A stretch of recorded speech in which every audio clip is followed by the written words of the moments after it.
beaucoup de lecteurs nous ont écrit. Le sondage qu'on a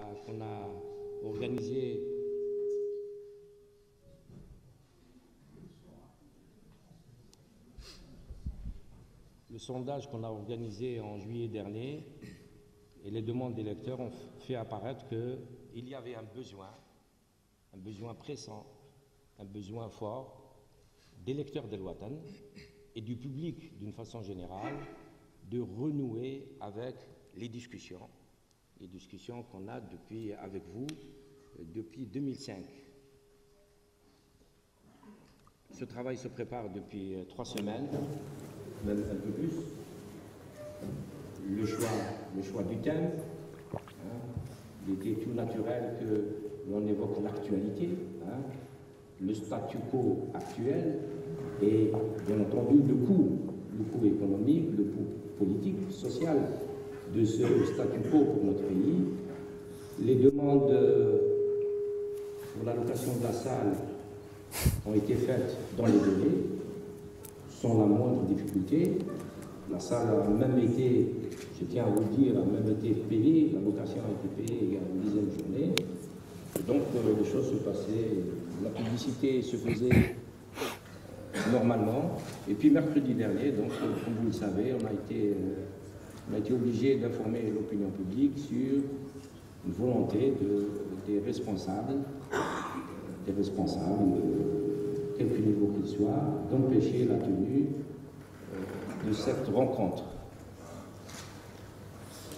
El Watan organise ces débats dans un souci académique, scientifique. Ce sont des économistes, des chercheurs, des politologues qui viennent s'adresser à des lecteurs et puis à la société civile. On a senti que c'est un besoin très fort. C'est pour cette raison que, très mal compris, on a réagi vigoureusement à l'acte d'interdiction. Et puis les choses se sont développées, comme vous le savez, réaction indignée, beaucoup de ministres ont appelé. Quelle est la part du vrai dans ce qu'ils nous ont dit, la part du faux. C'est un communiqué de la tutelle qui présente donc ses excuses à El Watan, aux conférenciers, bien entendu, à tous les lecteurs et à tous les participants de ces forums. Nous avons hier toute la journée pesé le pour et le contre. Mais puis l'assistante nombreuse, je crois qu'on a bien fait de maintenir cette conférence. Donc, moi, je suis extrêmement heureux aujourd'hui de pouvoir que El Watan arrive à renouer avec ses lecteurs, avec l'opinion.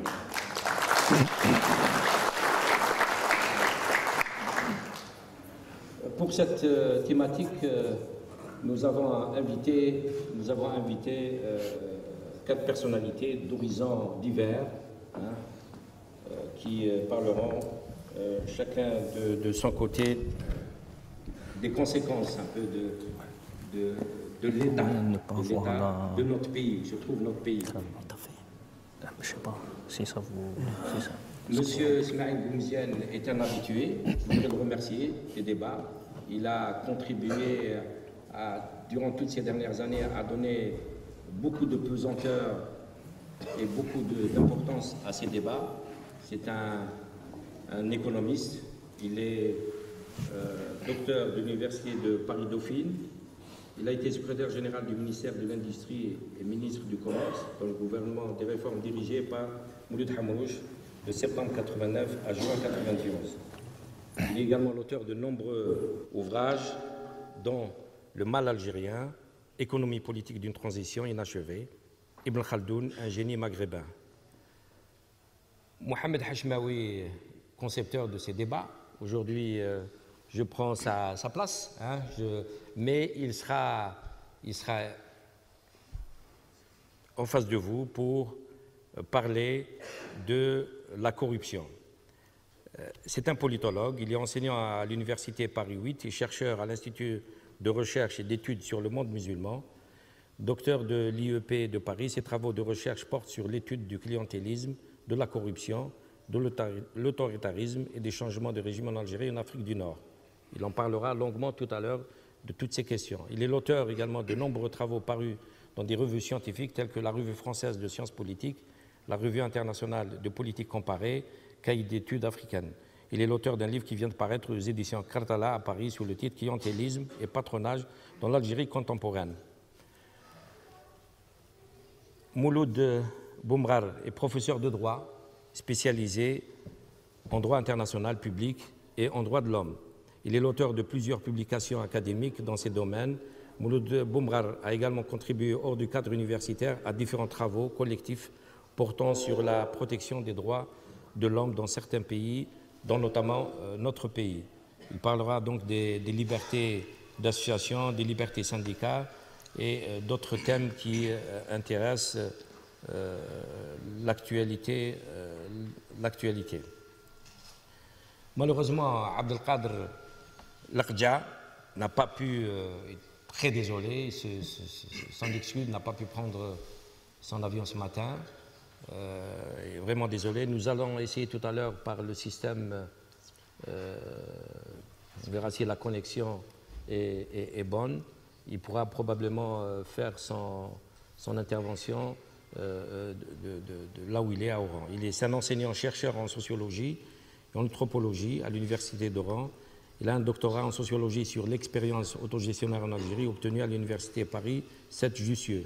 Ses centres d'intérêt au niveau de la recherche scientifique portent sur la société de la marche, le secteur informel, l'habitat informel, le commerce transnational informel pratiqué les femmes, la question urbaine en Algérie, la jeunesse. Donc vous voyez un peu l'intérêt qu'on avait à l'inviter pour un tel débat. Le professeur Abdelkader Lakhdja est coordonnateur d'une équipe de recherche au sein du groupement de recherche internationale intitulé Les marges urbaines en question, catégorisation et qualification. Ce groupement est rattaché au CNRS et domicilié à l'Université de Tours, équipe monde arabe et Méditerranée. Je souhaite vivement, vu son expertise, son expérience, qu'on puisse l'avoir tout à l'heure via Skype. Voilà, donc nous allons débuter notre forum. C'est un moment pour moi de joie. Après ce qu'on a vécu ces 48 heures, on a été soumis à du chantage, on a résisté et votre soutien pour nous est très important. Votre présence massive ici signifie très clairement aux autorités du pays que laisser les gens, au moins, si les Algériens ne peuvent pas peser sur la décision, laissez au moins les Algériens discuter des problèmes qui les agitent du matin au soir. Et sans tarder, je voudrais donner la parole à Ismaël Remzian.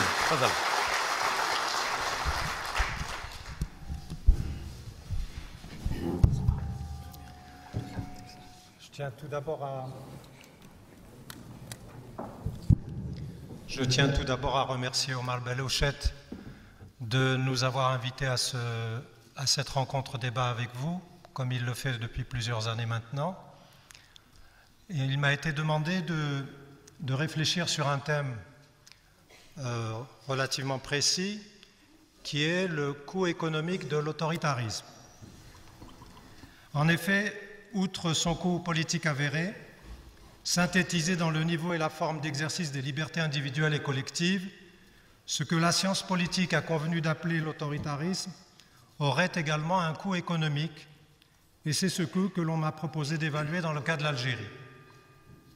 Pour mieux appréhender ce sujet du coût économique, je commencerai par examiner le lien entre coût économique et autoritarisme pour savoir si ce lien et ce coût sont toujours inévitables. Cela m'amènera à examiner la place et le rôle de l'autoritarisme dans le développement économique, notamment à travers ses relations avec le système économique, pour mieux comprendre dans quelles conditions celles-ci conduisent au mal-développement, avec ses coûts économiques particulièrement insupportables pour les populations. Au bout du compte, tout cela devrait alimenter un débat que j'espère fructueux pour chacun d'entre nous. Alors en sciences politiques, l'autoritarisme constitue traditionnellement un des trois systèmes politiques avec la démocratie et le totalitarisme. Très schématiquement et stricto sensu, on peut dire qu'un régime autoritaire est un régime politique qui, par divers moyens, propagande, encadrement de la population, répression, cherche la soumission et l'obéissance de la société. Cependant, beaucoup de spécialistes considèrent cette classification comme trop formelle et ne correspondant pas à la réalité. Lorsqu'on lui ajoute la dimension économique, cela est encore plus flagrant. C'est d'ailleurs ce que je vais essayer de montrer dans ce texte. Pour appréhender la place et le rôle de l'autoritarisme dans le mal-développement, j'aimerais tout d'abord exprimer un sentiment pour le moins éloigné du point de vue de nombreux politologues. Ce sentiment, qui devrait a priori vous choquer, est le suivant.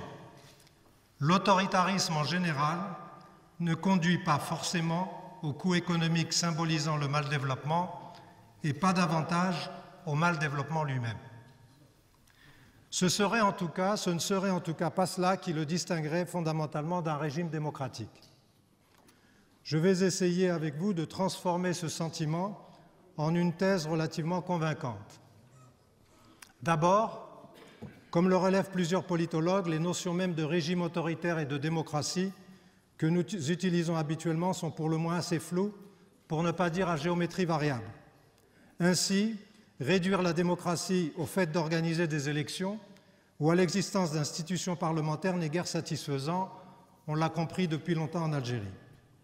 De même, croire que tout régime autoritaire s'appuie principalement et de façon systématique sur la répression, la corruption et les rentes, alors que les régimes démocratiques en seraient immunisés, est probablement excessif et parfois contraire à la réalité. Pour sortir de ce flou, des auteurs ont proposé de distinguer les régimes politiques selon qu'ils se traduisent par un ordre social fermé ou par un ordre social ouvert. Fermeture et ouverture, tels seraient les maîtres mots.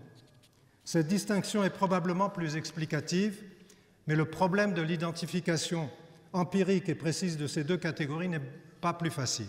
Ceci dit, en se référant à ces deux notions, on comprendrait pourquoi les économies gouvernées par un régime autoritaire seraient moins performantes et plus vulnérables aux chocs et crises internes et externes. L'explication en serait que la liberté politique et la liberté économique allant plus ou moins nécessairement de pair, ignorer l'une et l'autre fragiliserait tout régime basé sur un ordre social fermé. Dès lors, selon cette distinction, un pays politiquement fermé, dominé par un parti unique ou s'appuyant sur des ersatz de partis plus ou moins instrumentalisés et marginalisés, et dans lequel il n'y a pas d'élection libre, de liberté d'association, de liberté d'opinion, de liberté d'entreprendre, serait un pays où l'économie serait inévitablement verrouillée par des pratiques de recherche de rente, entretenues et favorisées par le développement plus ou moins systématique de la corruption sous toutes ses formes. La raison en serait simple, dès lors qu'il n'y a pas de véritable concurrence politique et encore moins d'alternance, les rentes dominent tous les autres revenus, ce qui annihile toute concurrence économique réelle et donc tout développement. A contrario, selon cette distinction, là où il y aurait liberté politique et liberté économique, l'alternance, tout comme le développement, serait assurée et les rentes seraient quasi inexistantes ou à tout le moins soumises aux revenus productifs par excellence que sont les salaires et les profits. Pourtant, bien qu'apportant des éléments de réponse significatifs, cette distinction ne suffit pas à tout expliquer tant la réalité historique est diverse et complexe. D'une part, et en particulier, celle-ci n'explique pas le fait que bien des pays aujourd'hui considérés comme développés, comme des nouveaux pays industrialisés ou encore des pays émergents, ont connu et connaissent encore pour certains d'entre eux des régimes autoritaires qui n'ont pas conduit au mal-développement ni à la prolifération des rentes et des rentiers. Plusieurs pays d'Europe, d'Amérique du Sud ou d'Asie ont suivi ce chemin. Parmi les pays du Sud, citons à titre d'exemple la Turquie, la Corée du Sud et plus récemment la Chine. Le premier pays, la Turquie, sans rente pétrolière et après une longue période autoritaire, est aujourd'hui un pays émergent disposant d'une structure économique productive très diversifiée. Le secteur industriel représente 27% du produit intérieur brut et d'un produit intérieur brut par habitant de l'ordre de 14 600 $ par an, soit le double de celui de l'Algérie.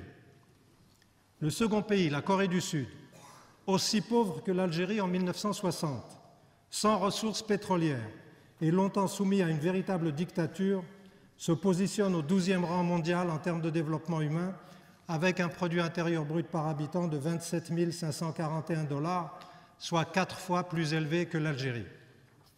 Le troisième pays, enfin, la Chine, toujours sous le carcan du Parti communiste et de son armée, dispose désormais d'un vaste secteur industriel qui contribue à 27% du PIB, participe pour une large part à ses exportations et à la constitution d'importantes réserves de change.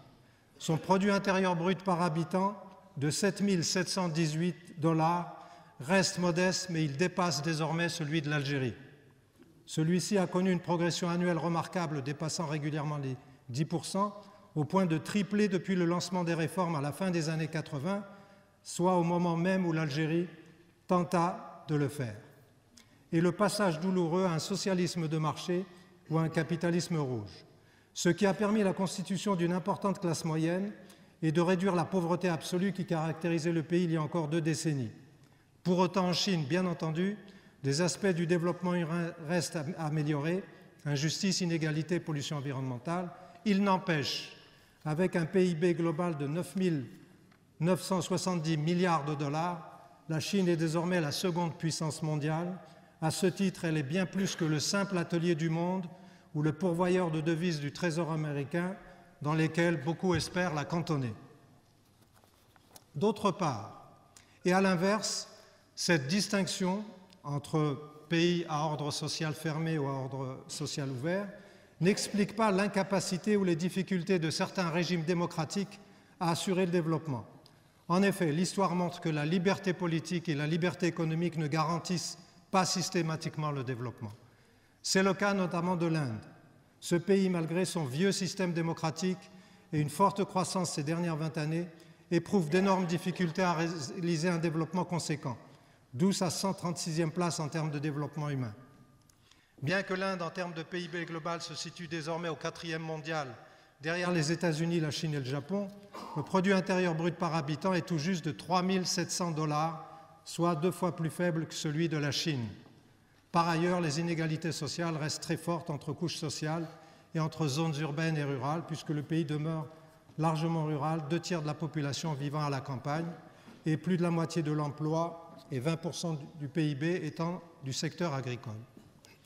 Dès lors, comment expliquer que les 3 régimes autoritaires précédents, à savoir la Turquie, la Corée du Sud et la Chine, aient réussi le décollage économique et pas le régime algérien? Mon hypothèse centrale est que le rapport de l'autoritarisme au développement ou au mal-développement est fonction du type de système économique auquel se combine le régime autoritaire. Pour faire court, et au-delà des distinctions pertinentes entre économie publique, économie privée, mode de production capitaliste, mode de production socialiste, disons qu'il existe 2 systèmes économiques principaux, le système économique productif, le système économique rentier. Nous y reviendrons.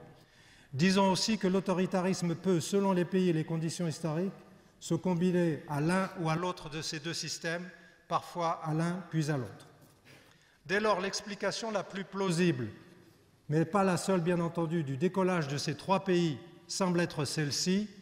Les 3 régimes autoritaires qui ont présidé aux destinées de la Turquie, de la Corée du Sud ou de la Chine ont réussi ou sont sur le point de le faire car ils ont assis leur pouvoir autoritaire sur des stratégies de développement productives et non rentières.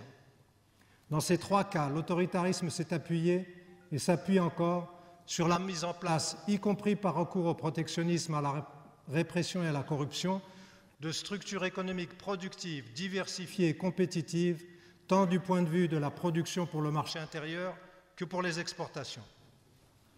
Si ce raisonnement est le bon, cela confirme que l'autoritarisme en soi ne veut rien dire et qu'un autoritarisme peut en cacher un autre. Autrement dit, l'autoritarisme ne mêle au mal-développement que lorsqu'il se combine structurellement à un système économique rentier. Pour le savoir, appliquons ce raisonnement à titre d'illustration à 3 entreprises soumises à un régime autoritaire et à un régime démocratique et comparons leur développement. Prenons l'entreprise Sonatrach, comparons-la d'une part au groupe pétrolier français Total et d'autre part au groupe privé Samsung de Corée du Sud. Dans le cas de la Sonatrach, la structure spécialisée et monopoliste progressivement imposée par le système rentier a confiné, comme on le sait, l'entreprise dans son rôle unique de pourvoyeur de rentes pétrolières, condition essentielle de prolifération des autres rentes foncières, immobilières, commerciales, financières. Même dans le secteur pétrolier, la comparaison avec Total, le géant pétrolier français, parle d'elle-même. Avec un chiffre d'affaires 2,5 fois supérieur à celui de la Sonatrach, le groupe Total, 6e groupe pétrolier mondial, outre sa production pétrolière, dispose en France et dans le monde de 9 usines de liquéfaction de gaz, de 27 raffineries, de 300 sites pétrochimiques et de 14 725 stations-service, quand Sonatrach dispose principalement en Algérie, outre de gazoducs et oléoducs, de 6 complexes GNL, de 5 raffineries et de 2 complexes pétrochimiques. Cependant, malgré ces excellentes performances économiques, Total n'intervient que pour 7% dans le PIB de la France, car l'État français, sous régime démocratique, n'est pas un État rentier et son système économique productif n'est pas rentier. Quand la Sonatrach participe à près de 45% du PIB, à 65% de ses recettes fiscales et à 98% de ses recettes d'exportation. Résultat, pour Sonatrach, point de diversification des activités dans son propre espace économique et impossibilité d'être un géant économique au niveau national et encore moins à l'international. Ses performances ont été limitées, monopole par branche et faire-valoir financier oblige, par sa soumission au système rentier, même dans son propre secteur d'activité, ce qui a conduit à la surexploitation des gisements et à la concentration de la recherche-développement sur le pétrole et le gaz, d'autant que depuis quelques années maintenant, la production de brut de la Sonatrach ne représente plus que 50% de la production de brut du pays, le reste étant le fait des sociétés internationales intervenant en Algérie. Par ailleurs, à cause de cette instrumentalisation par le système rentier, l'actualité a mis au jour la fragilité de ce fleuron de l'économie nationale, englué depuis plusieurs années maintenant dans les méandres de graves scandales politico-financiers, avec des effets désastreux sur l'image, le management et l'encadrement de l'entreprise. La comparaison avec le groupe Samsung, longtemps soutenu par un régime autoritaire, est encore plus éclairante. Ce groupe, issu d'une petite société privée familiale de négoces alimentaires créée en 1938, alors que la Corée était sous occupation japonaise, a connu un développement exceptionnel, notamment à partir de la fin de la guerre de Corée. À cet instant où il fallut reconstruire l'économie nationale dévastée, et avec le soutien de l'État autoritaire, la société se diversifia. Textile, pétrochimie, construction navale, machines-outils. Puis en 1969, quelques années après la naissance de la Sonatrach, le groupe crée Samsung Electronics. En 1980, l'ensemble du groupe devient ainsi un géant multisectoriel de l'économie en Corée du Sud. En 1983, il devient producteur de semi-conducteurs. C'est la porte ouverte sur l'industrie de l'informatique et du multimédia. En 1988, il produit son premier poste de télévision, tout comme le fit Lénier en Algérie. Dès lors, il se diversifie à l'international. Pour le groupe, les années 2000 sont celles de la réussite au niveau mondial dans la plupart de ses activités, pétrochimie, télécom, aéronautique, machines-outils, BTP, construction navale, pétrolier, méthanier, porte-conteneurs et même construction de chars et de véhicules militaires. Aujourd'hui, Samsung est numéro 1 mondial pour la production de mémoire électronique, pour la téléphonie mobile, pour les téléviseurs et les ordinateurs et numéro 2 dans le secteur de l'électroménager. Est-il utile d'ajouter que Samsung Heavy Industries, la filiale BTP du groupe, a construit le Burj Khalifa à Dubaï, la plus haute tour du monde, plus de 800 mètres, et les tours jumelles de Petronas, la société pétrolière malaisienne à Kuala Lumpur.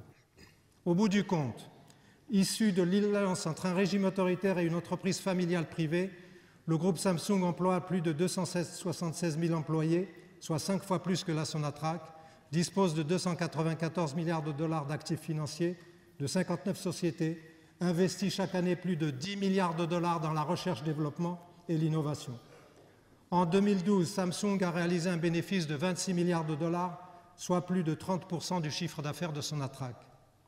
Dans ces conditions, comment douter que dans le cas de la Corée du Sud, la combinaison du régime autoritaire et de l'économie productive, fût-elle privée, ait permis non seulement de faire émerger une grande entreprise à l'échelle nationale et mondiale, mais davantage encore d'en faire un instrument essentiel du développement accéléré de la République de Corée tout entière.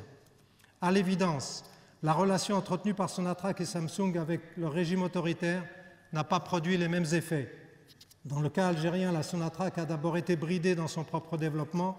Plus largement, le modèle énergétique national, largement centré sur le pétrole et le gaz, a été instrumentalisé au profit du système rentier et n'a pas pu se mettre au service du développement, malgré les énormes ressources financières mises entre les mains des pouvoirs publics, reléguant le secteur industriel hors hydrocarbures à 5% du PIB. C'est le fruit de la logique rentière. Dans le cas coréen, le groupe Samsung a connu un développement exceptionnel de ses activités nationales et internationales et a contribué de façon remarquable au développement de nombreux secteurs de l'économie coréenne, hissant le pays à la 12e place mondiale. C'est le fruit de l'économie, de la logique productive. On le pressent maintenant. Le système rentier, couplé au régime autoritaire, est bien au cœur du mal-développement. Pour encore mieux comprendre cela, revenons maintenant sur le système rentier et précisions bien ce à quoi il correspond. Contrairement aux définitions tirées de la plupart des analyses économiques et politiques, un système rentier ne se résume ni à la seule existence de la rente pétrolière ou à toute autre rente naturelle, ni à celle d'une économie pétrolière ou primaire, ni à celle d'un État rentier, c'est-à-dire vivant principalement de la fiscalité pétrolière. Les limites de ces approches ont d'ailleurs été largement mises au jour par de nombreux chercheurs. Le système rentier tel que je le conçois est beaucoup plus large que cela. Il est un système de régulation liberticide, dont les relations entre l'État et ses institutions, les entreprises et leurs partenaires, la société civile et ses organisations sont soumises de gré ou de force à une logique de régulation rentière pour l'allocation de l'ensemble des ressources nationales, humaines, naturelles, financières, techniques, organisationnelles, leur valorisation et la répartition des revenus qui en découlent. Pour ces raisons, le système rentier est congénitalement autoritaire, de sorte qu'on pourrait aussi l'appeler l'autoritarisme rentier. Dans un tel système, la logique rentière signifie que l'objectif principal, voire unique du pouvoir autoritaire et de ses clientèles est l'accès au maximum de revenus rentiers, les salaires des travailleurs et les profits des entreprises publiques et privées, les recettes de l'État et au-delà les carrières dans les administrations et les entreprises ne doivent leur existence, leur niveau, leur transformation en consommation ou en investissement et leur évolution qu'à celle des rentes auxquelles ils sont soumis. Pour obtenir ce résultat, le pouvoir autoritaire doit disposer d'une stratégie et de moyens. Stratégie liberticide de conquête et de monopolisation du pouvoir politique et économique, mécanismes et moyens illégaux et légaux de régulation pour l'accès aux rentes et leur perpétuation. Dans les deux cas, l'autoritarisme rentier suppose la mise en place et la détention de monopoles, voire d'oligopoles politiques et économiques, voire religieux, pour le contrôle de la création et de la distribution des rentes, à travers des organisations et des institutions formelles et officielles, notamment en termes d'autorité, mais aussi informelles. Pour assurer ce contrôle, il utilise principalement les mécanismes et moyens suivants: des règles et procédures administratives bureaucratiques et contraignantes, des réseaux informels et des pratiques corruptrices multiformes.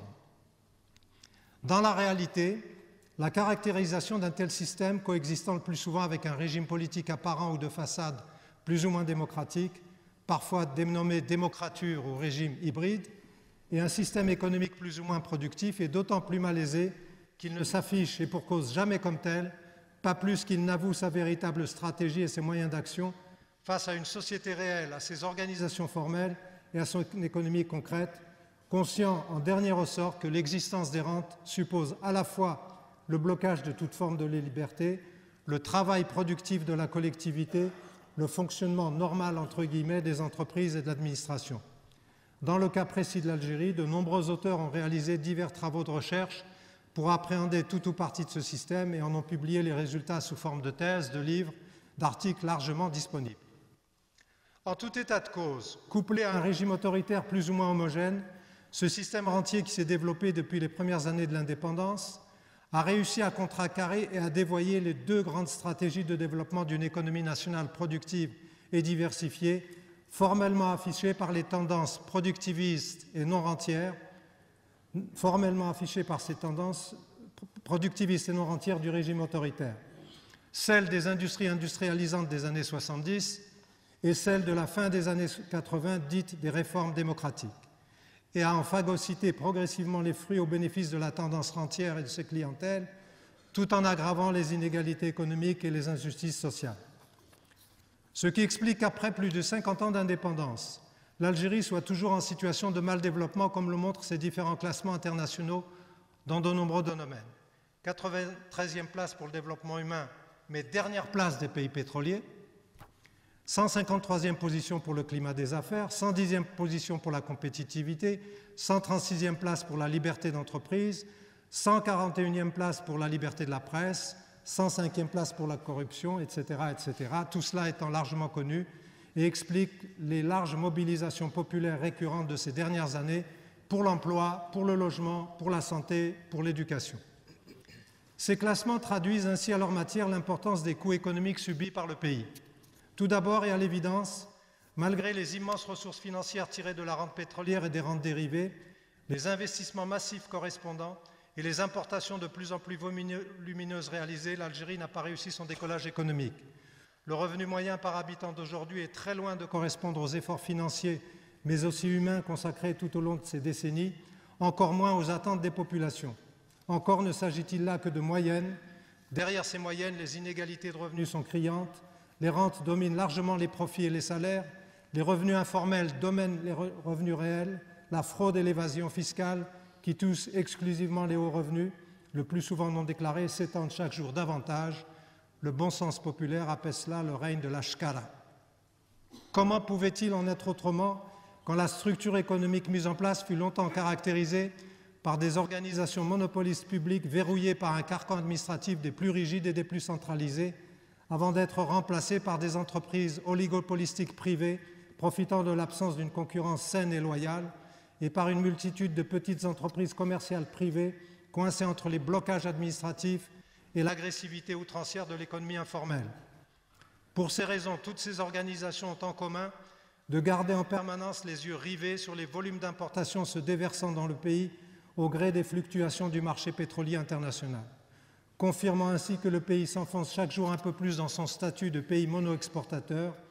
Cette structure économique quasi unipolaire, avec pour seul secteur productif significatif celui de l'énergie, est à ce titre le signe le plus visible de l'échec du développement. Ce n'est pas le seul.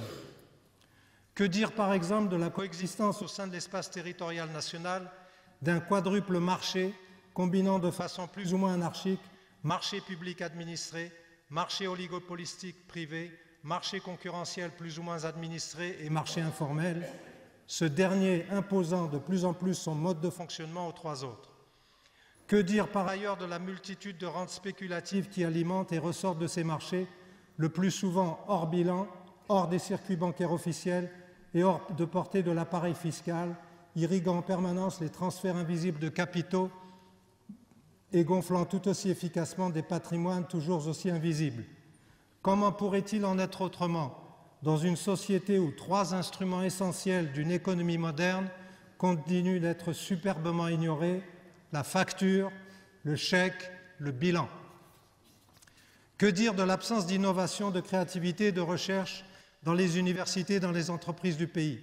Où sont, 50 ans après, les champions économiques dont l'Algérie devait s'enorgueillir dès les années 80 au point de rivaliser avec l'Espagne d'alors?